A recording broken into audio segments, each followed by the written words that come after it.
Iniciamos aqui mais uma edição do Democracia pela TV Assembleia. Vamos, como sempre, tratar de um tema da atualidade, da mais absoluta atualidade. As obras da Copa, as possibilidades de realização dos Jogos do Mundial de 14 no Estádio Beira-Rio, na Arena do Grêmio, ou até mesmo o que seria uma calamidade, não realização de Jogos em Porto Alegre durante o certame mundial. Vamos tratar deste tema que está aí, mexendo com a paixão de todos os gaúchos e também provocando manifestações de indignação daqueles que têm o orgulho de realizar as coisas aqui e bem feitas. Por isso, a ameaça de não realização de Jogos da Copa em Porto Alegre deve ser afastada, mas alguma coisa de objetivo precisa ser dito desde já. Alguma certeza precisa ser encaminhada e revelada muito logo, muito pronto. Por isso trazemos à Democracia os convidados que estarão conversando com os telespectadores, levando a sua opinião, mostrando estágio de realizações, que é especificamente uma das atribuições aqui junto ao telespectador do presidente do Grêmio Futebol Porto Alegrense, que é, por decisão dos gremistas e de muitos gaúchos não gremistas, também deputado estadual. Trazemos para o Democracia de hoje, aqui na TV Assembleia, Lucas Iquifino, assessor econômico da FEComércio, o deputado Mano Changes, do PP, o deputado Paulo Odoni, líder do PPS, presidente do Grêmio. Para a primeira manifestação sobre a pauta de hoje do nosso Democracia, nós convidamos o Lucas Iquifino. Tudo bem? Tudo bem. O intuito da minha participação no programa é reafirmar o apreço da FEComércio, das empresas do setor terciário, as quais ela representa, pela realização da Copa do Mundo em Porto Alegre. Então, nós temos uma estimativa de receitas diretas da Copa do Mundo entre 270 a 300 milhões de reais, isso a preços de hoje, ou seja, lá em 2014 provavelmente isso vai ser maior do que aos preços de hoje, isso só em receitas diretas, ou seja, só essa receita ainda irá girar em toda a economia, ainda temos todos os outros impactos positivos pós-Copa, né? Impactos permanentes que ficam com as obras. O chamado legado. Exatamente, tanto com as obras que são realizadas na cidade, quanto em relação à imagem que se deixa para os turistas, né? Nós sabemos que na África do Sul, por exemplo, o número de turistas aumentou fortemente após a realização da Copa. Então, vim manifestar esse nosso apreço pela realização da Copa aqui e digamos, estamos um pouco assustados com o fato de podermos perder a Copa. Deputado Mano Changes, tudo bem? Tudo bem, é um prazer estar contigo, Batista, com o Lucas aqui da FEComércio e principalmente com o deputado Paulo Odoni, pela experiência, pela vasta experiência que tem no futebol, né, por ser um homem que tem mais de 20 anos aí, atrás do nosso co-irmão, né, todo mundo sabe que eu sou colorado, sou apaixonado pelo Inter e é uma questão genética para mim, vem do meu pai, vem, né, de estar junto com o pai no estádio, de estar comemorando, de estar cuidando do coração dele, então, né, eu acho que essa rivalidade ela é muito positiva e faz com que o Rio Grande do Sul, sem dúvida nenhuma, seja, né, e Porto Alegre seja uma cidade significativa para o futebol mundial. Quais são as cidades do planeta que tem 2 clubes que são campeão mundial interclubes? Olha, o Corinthians é uma papagaiada, né? Então o São Paulo não conta. Quais são elas? No Brasil é Porto Alegre, Argentina, Londres e Milão. Então são 4 cidades que têm 2 campeões que ganharam a Libertadores ou Copa dos Campeões e depois foram jogar em Tóquio ou em Dubai, onde for, e se sagraram campeão do mundo. Então, isso era uma garantia para nós gaúchos da importância do futebol gaúcho e como ninguém teria como não trazer a Copa para Porto Alegre? Tanto que quando eu era presidente da Comissão de Educação, na legislatura passada, Paulo Odoni, né, num domingo foi deflagrado Porto Alegre como uma das capitais, uma das 12 subsedes da Copa do Mundo, uma das 12 sedes. E na segunda-feira nós já estávamos no Beira-Rio fazendo uma audiência pública que já tinha sido aprovada para falar das benéficas da Copa do Mundo em Porto Alegre. E justamente por entender a importância do futebol gaúcho e como seria praticamente impossível a gente ficar de fora disso tudo. Então ali a gente conversou, fez uma série de coisas e para mim é muito importante, né, o deputado Paulo Odoni, que eu acho que vai ser muito elucidativo nesse programa, por também ter essa experiência de pegar uma grande empreiteira e fazer um negócio que não é do dia para a noite, né, e fazer uma parceria com a OAS, e a gente está vendo aí a Arena do Grêmio, a toque de caixa, como a gente diz no Turf, e cada dia que a gente passa por ali a gente vê a obra mais pronta e tenho certeza que Porto Alegre vai ganhar muito com isso e até culturalmente falando. Mas, né, vivendo essa experiência como conselheiro do Esporte Clube Internacional, acho que o Inter sempre se preocupou em negociar o contrato com o Andrade Gutierrez de uma maneira que fosse positiva para o Inter, e o Inter, eu acho que tem todo o direito e tem que trabalhar nesse sentido. Então, nós tivemos várias discussões. Eu acho que essa parcimônia do Inter em buscar garantias para que fosse um bom negócio para o Inter é o que a gente tinha que fazer mesmo, porque nós temos que pensar, nós conselheiros, temos que pensar primeiro no clube. Acho que o legado que Porto Alegre ganha é um legado de um turismo cultural, já que Porto Alegre não tem turismo, e a FEComércio é muito parceira nisso, principalmente num ponto-chave, que é a oxigenação da orla do Guaíba e do cais do Porto, né? Nós já fizemos uma audiência pública aqui e a própria FEComércio, o Cindy Lojas, fez uma campanha de outdoors, né, o ano passado na mídia, e é isso. Porto Alegre é uma cidade encantadora, nós temos a maior gastronomia brasileira do planeta, que é o churrasco, temos, né, a maior referência de beleza do planeta, que é a Gisele Bündchen, e não sabemos vender isso. Tu viaja o mundo inteiro, tu come churrasco brasileiro, comida baiana e comida mineira. Então nós não sabemos vender o espeto corrido lá de Nova Brécia, que é uma gastronomia fantástica que as pessoas pagam 100 euros, 100 dólares, o que for, ou no Japão tem que ficar com um ano de antecedência para marcar, para ir numa churrascaria. Então, para Porto Alegre seria muito importante esse legado cultural, esse legado turístico que traz para a nossa cidade. Agora, o que a gente está vendo é... Eu estou num clima meio de teoria da conspiração, porque todos esses engodos, tudo que Andrade Gutierrez vem dizendo hoje em relação à garantia ou querer empurrar para o Banrisul, para mim se desfaz só entrando no site do Andrade Gutierrez e vendo quem eles são.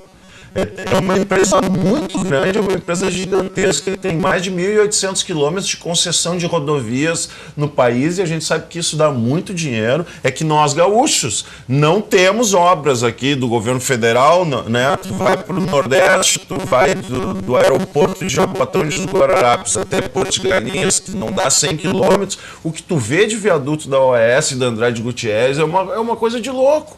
Então, para mim, essa falta de garantias, ou é porque o Inter negociou muito bem a questão e a Andrade Gutierrez está vendo números e não está entendendo o poder de mobilização do Estado do Rio Grande do Sul, e eu acho que é isso. Nós temos que denegrir uma marca que está denegrindo a imagem não do Inter, e sim do Estado do Rio Grande do Sul,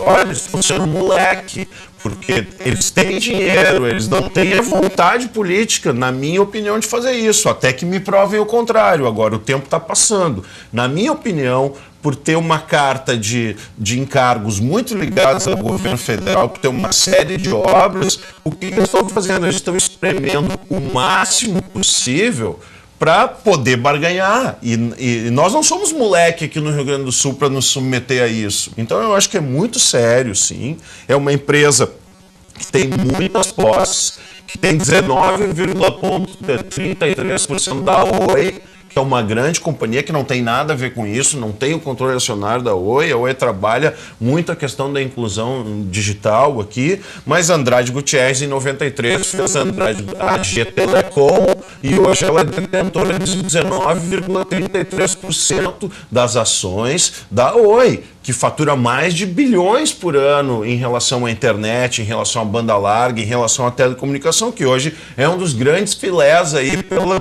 tamanho do Brasil e pela necessidade de digitalizar cada vez o país. Então, eu até queria ouvir o Paulo nesse sentido, mas eu estou muito triste com o que está acontecendo. Acho que quem perde é o Rio Grande do Sul, que se aproximou de uma empresa com todas as credenciais, pelo tamanho, pelo porte, por fazer obras em tudo que é lugar, por fazer só obras de magnitude imensa, obras muito grandes, e vir aqui fazer esse papel para cima da gente. Então, eu acho que nós temos que nos unir mesmo.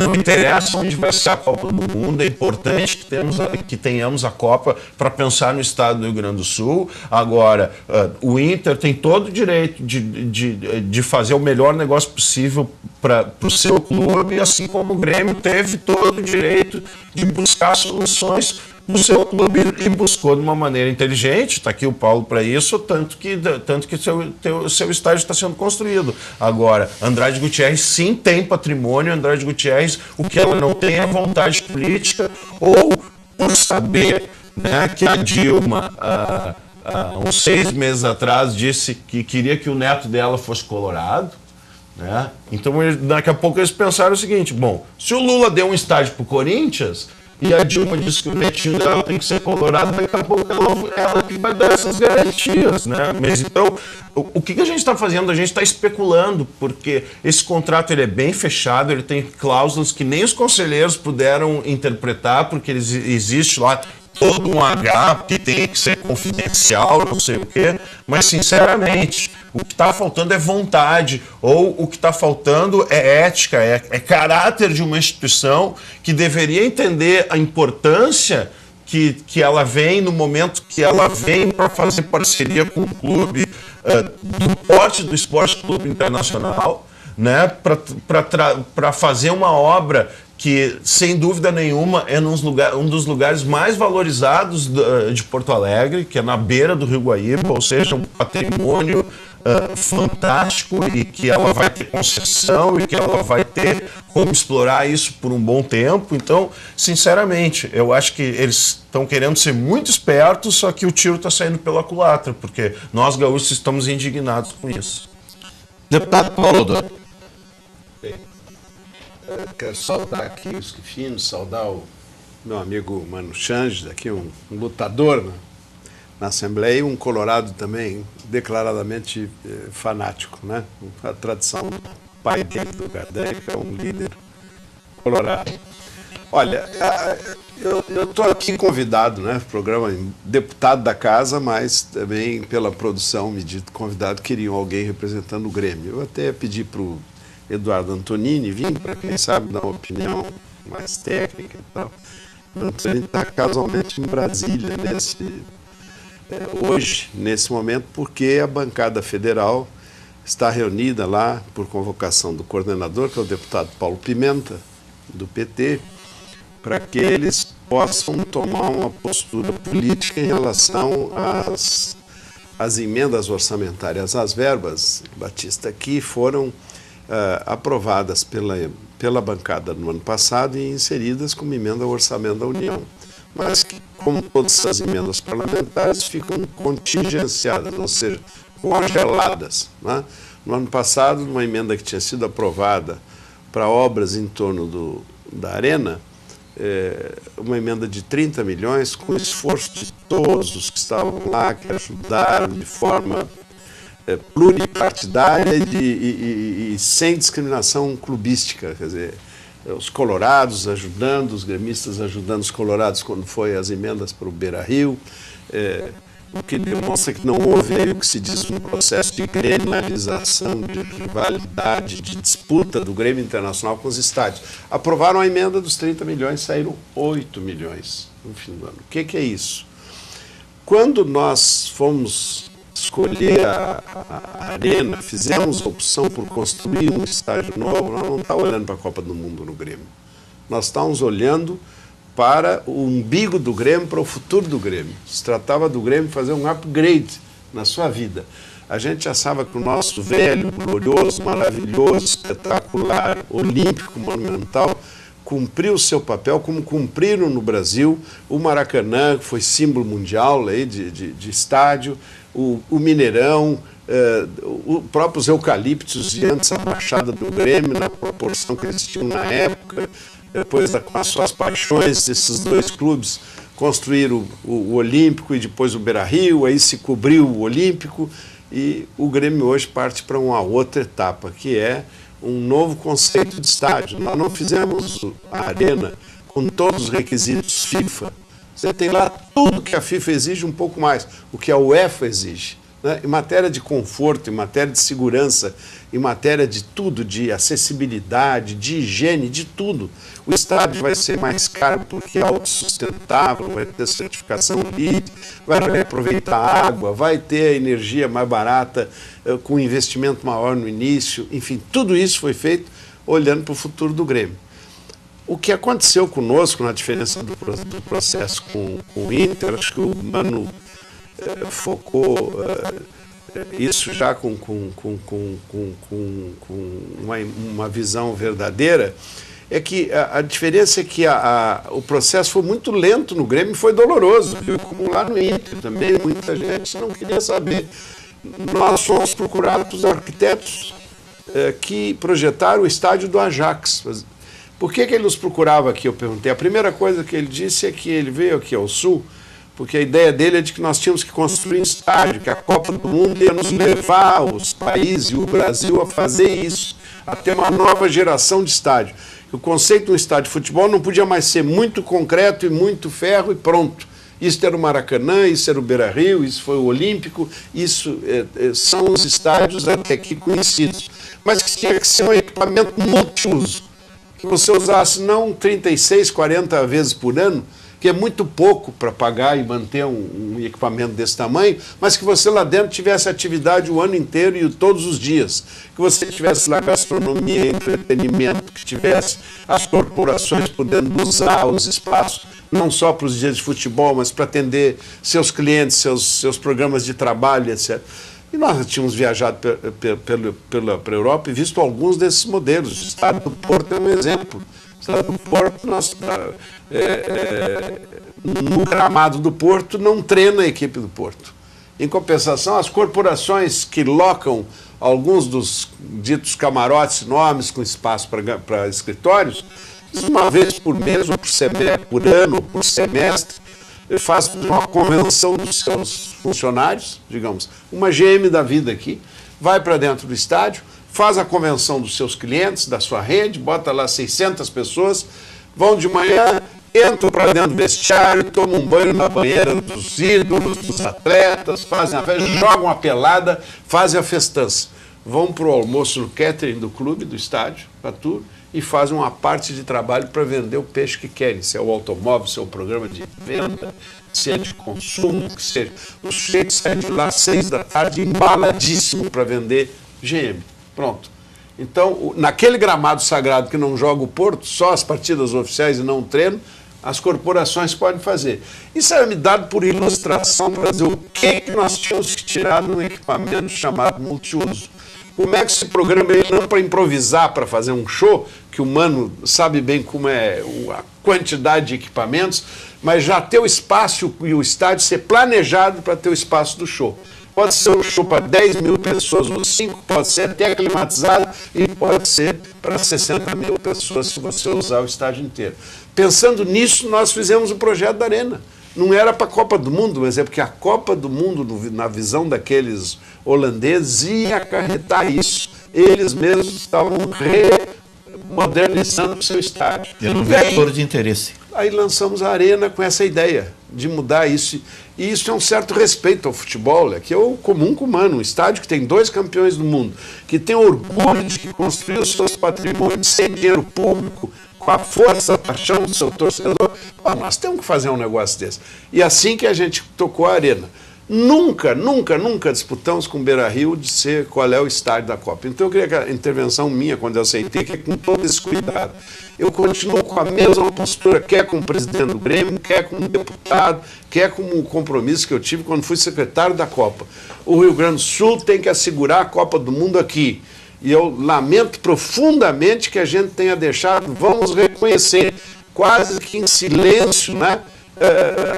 Deixado escapar a Copa das Confederações. Eu vi uma movimentação na Bahia, como muçulmano, se junta lá o governador, o futuro candidato ao governador, mais o ministro, mais o Ronaldão, leva o cara da FIFA, faz uma festa lá, e aí antecipa o dinheiro para que a OAS e a Odebrecht, que lá constroem juntos o estádio da Fonte Nova, pudesse terminar esse ano em dezembro e não o ano que vem.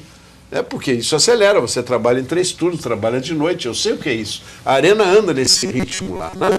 Você hoje está com mais de 2.000 empregados, trabalhadores, trabalhando hoje dentro daquele corpo da Arena. Quando me pergunto como é que anda, a parte dos concretos, está tudo feito aquelas formas. Há uma fábrica de concreto e de cimento e é um brinquedinho de Lego, depois aqueles enormes guindastes, junta aquilo, vai lá e encaixa um no outro, mano. É um próximo assim que a gente se apaixona vendo, né?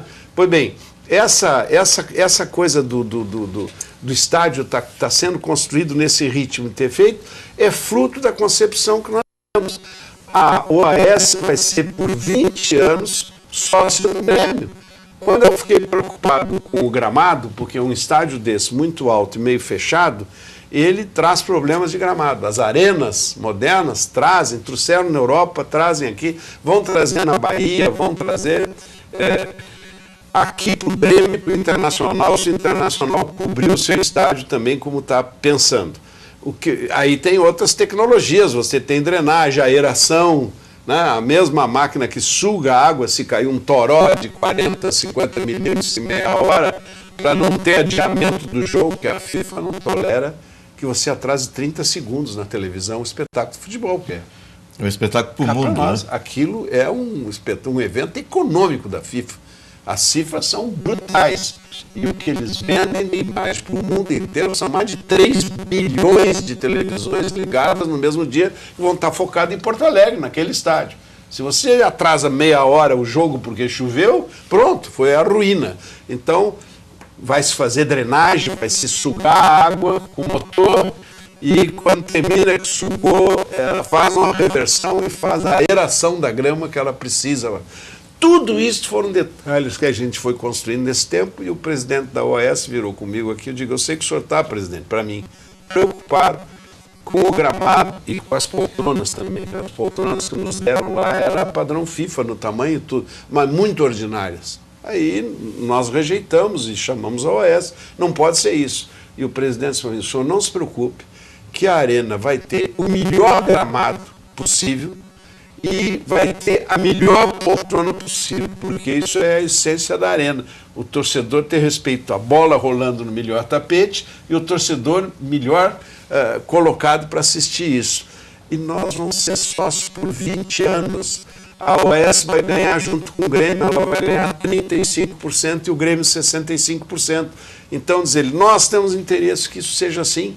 E mais um pouquinho, nós temos. A OAS, eu não me preocupo com a data, essa aflição que hoje faz contagem regressiva para o Inter, com a volta, porque, assim, se tudo desse errado lá, o Grêmio não perdia nada, continuava com o seu Olímpico, porque nós só entregamos o Olímpico o dia que receber a Arena pronta.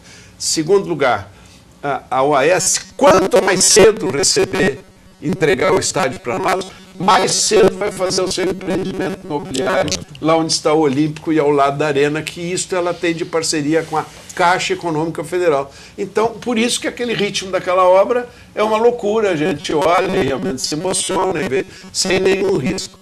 Então é o seguinte, a Arena não foi feita para a Copa do Mundo, mas foi feita em função da modernização que a Copa do Mundo exige do futebol hoje.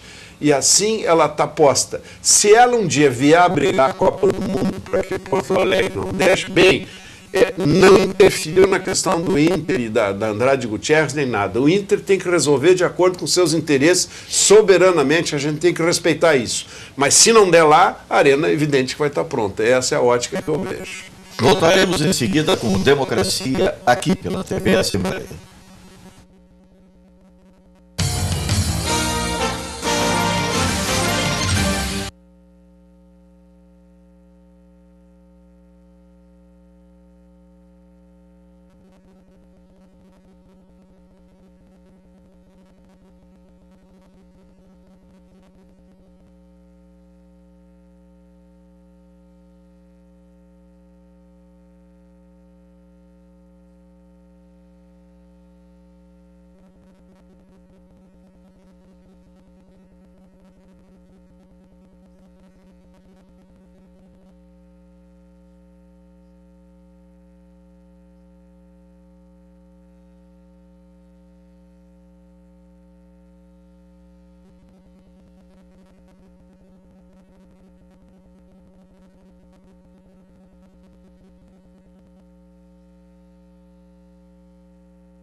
Voltamos com Democracia aqui pela TV Assembleia, quando falamos sobre obras da Copa, o Beira-Rio, a Arena, a infraestrutura para a Copa do Mundo, os recursos para Porto Alegre. O deputado Paulo Oddoni informou sobre a presença do diretor da Arena, do Antonini, em Brasília com a bancada gaúcha, para buscar verbas para Porto Alegre, para o entorno da Arena, que é fundamental, verbas para a complementação das obras que foram anunciadas há bastante tempo. E relatou sobre 30 milhões de emendas para o Rio Grande do Sul. Pois ontem o deputado Mano Tchens falou sobre Pernambuco, até Porto de Galinhas, do aeroporto. E ontem foi anunciado que Recife, Pernambuco, todo o estado, mas basicamente Recife, receberão 2 bilhões para a realização de obras no seu estado. É essa a diferença entre Pernambuco e Rio Grande do Sul. O deputado Paulo Oddoni, na sua manifestação aqui, demonstrou, acima da paixão clubística, o espírito público. É importante para o Rio Grande do Sul a realização da Copa. Por enquanto, é o Beira-Rio. Se não for o Beira-Rio, que seja outro estádio, e esse outro estádio só pode ser a Arena, mas que seja aqui. Isto é mais do que uma declaração. Isto é uma proclamação para que todos caminhem no mesmo sentido, assegurar a realização dos Jogos em Porto Alegre. Deixar para depois as teorias conspiratórias, que poderão ter até fundamento, mas são teorias. As teorias precisam ser comprovadas. Não, Lucas? É verdade. Bom, uma coisa que eu gostaria de chamar a atenção é que assumir o compromisso de fazer uma Copa do Mundo para o governo federal, em termos de governo, do governo que vai lá e toma a atitude de assumir esse compromisso, existem custos e benefícios associados, certo? Existe toda uma discussão de o que é maior, é o custo ou é o benefício. Bom, nesse momento isso não interessa mais. O custo já foi assumido por parte do governo federal.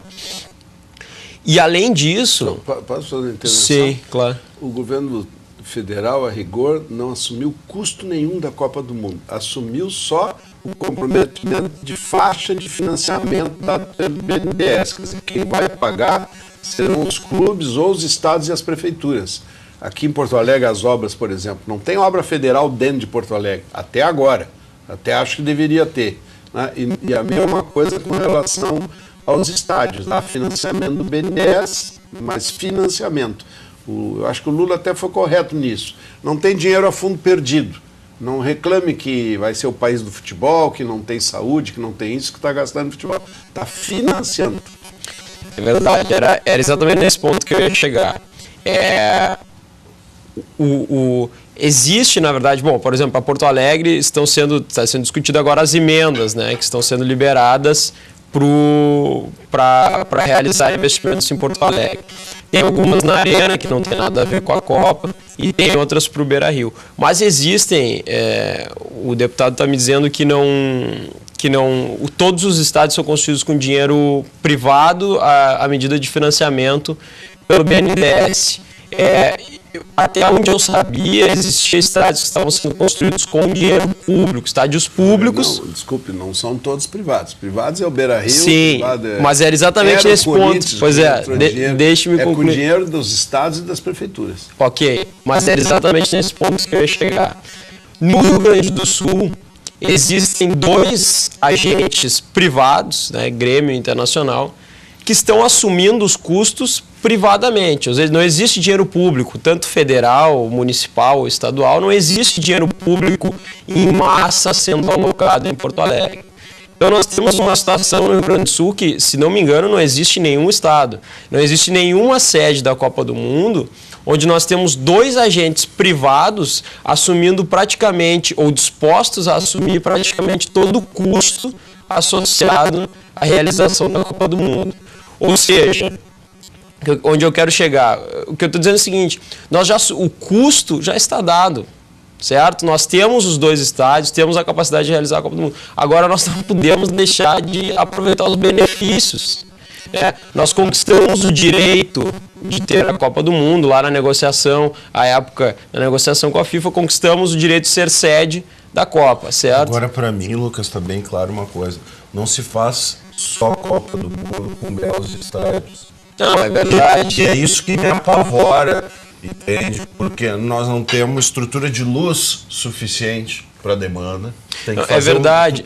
Fazer um trabalho mas nesse por sentido. exemplo, as obras estão paradas, o metrô é caô, entendeu? A 448 está parado, está tudo parado, entendeu? A única coisa que eles estão dizendo que vai acontecer vai ser o Cais do Porto, que pode trazer um legado cultural. Não, é verdade. Agora, se tu for ver, não é a obra não é a obra em si do Beira-Rio que está parada, são todas as obras.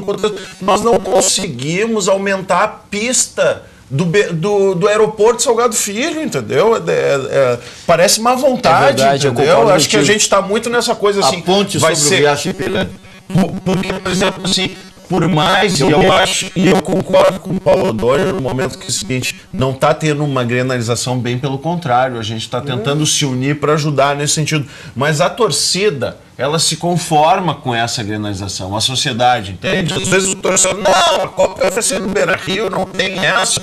O ministro veio aqui e disse, mas nessa de todo mundo dizer, de todo mundo dar garantia, eu só vi garantia verbal até agora. A gente não vê um estádio, nós estamos há quase 2 anos da Copa do Mundo, e a gente não vê um estado pronto, um estado entendendo, um estado com gestores públicos entendendo o que é a Copa do Mundo, e que principalmente uma cidade que não tem um legado turístico como Porto Alegre, como ela precisa de toda essa infraestrutura para encantar e para ser uma cidade turística e para deixar esses benefícios, esses legados.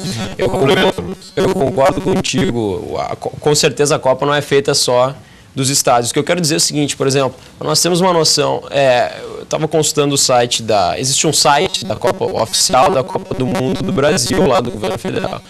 O estádio de Brasília, por exemplo, onde não existe nenhum time na primeira divisão, que não vai ser aproveitado, pelo menos para futebol, ele vai ser pouquíssimo aproveitado pós-Copa do Mundo, vai custar R$1 bilhão, é dinheiro público. Pode não ser federal, como o deputado Paulo Odoni estava mencionando, mas é dinheiro público. É dinheiro, não sai do nosso bolso como gaúchos, ou até indiretamente até sai, porque nós contribuímos para o governo federal, que faz transferências para o Distrito Federal. Exatamente. Então, só esse estádio, só o estádio lá do Distrito Federal vai custar R$1 bilhão. Aqui no estado do Rio Grande do Sul, em Porto Alegre, não existe nada, um centavo público sendo colocado em estádio. Existem algumas isenções fiscais para os estádios, mas desembolso público não existe. O que eu estou querendo dizer é o seguinte, o custo da Copa do Mundo em Porto Alegre deve ser um dos menores do país inteiro, certo? Então, o nosso custo é baixíssimo, nós temos que aproveitar os benefícios que teremos com a Copa aqui. Não podemos perder... O custo total de Porto Alegre é menos da metade do custo do estádio de Brasília. É verdade, é verdade. Isso serve como exemplo. E aí que tá, por isso que eu digo, nós não conhecemos essas empreiteiras, não é uma coisa que tu pega o carro e vai pra praia, entende? Tu vê um monte de obra acontecendo, aí tu vê, pô, isso aqui tem... Não, agora tu sabe que eles existem, tu vê, né? Hoje com a globalização é muito fácil de tu obter informações em relação às empresas. Agora, o que falta é vontade política, o que falta é mostrar para o governo federal, dizer, olha aqui, vamos parar com esse negócio de que o Rio Grande do Sul é rico, entendeu? Vamos parar com isso, vamos juntar o Paraná, vamos juntar Santa Catarina também. Agora, por exemplo, né, mudando de saco para mala, eu sou presidente da Comissão do Mercosul, o único estado que era deficitário na balança comercial Brasil e Argentina era o Rio Grande do Sul, e esse déficit é de 1,8 bilhão de dólares por ano. Agora, esse ano, 2011, o ano que passou, já teve um déficit em Santa Catarina de quase 600 milhões de dólares. Então, esse déficit, assim como chegou no Rio Grande do Sul, já está começando a chegar em Santa Catarina e daqui a pouco vai chegar no Paraná. Não chega em São Paulo, porque 80% das peças dos automóveis feitos na Argentina é produzido em São Paulo. Então, hoje a gente se une como região, a gente mostra a importância de tu ter na região sul uma estrutura voltada para esse turismo que tu vai mandar para o litoral, que tu vai mandar para Santa Catarina, que tu vai fazer com que as pessoas conheçam essa cultura South Brasil, entendeu? Que é muito diferente de outras partes do nosso país. É isso que está em jogo e é isso que a gente tem que se dar conta e é isso que me deixa profundamente indignado. Deputado Paolodoni, parece também uma intenção de localizar o impasse entre Andrade Gutierrez e o Banrisul. O Banrisul agiu da forma com que deve agir qualquer instituição séria. Essa é uma questão que deve ser afastada. O Banrisul fez o que deveria fazer. Andrade Gutierrez não fez. Surge a possibilidade de um novo grupo, de um consórcio de construtoras para erguer o Beira-Rio. A questão é tempo, com a sua experiência. Isto não demanda e não retarda também? Eu vou ser sincero aqui, eu tenho dúvidas se há condições de tempo para fazer uma formulação com outra empresa, porque para amadurecer um negócio desse é duro. Nós passamos 4 anos debatendo dentro do clube, abrindo a documentação, as propostas, discutindo com as interessadas. As finalistas lá foram a Odebrecht e a OAS, e no fim com a OAS, e resolvendo os problemas que não são poucos que vão surgindo. São vários problemas,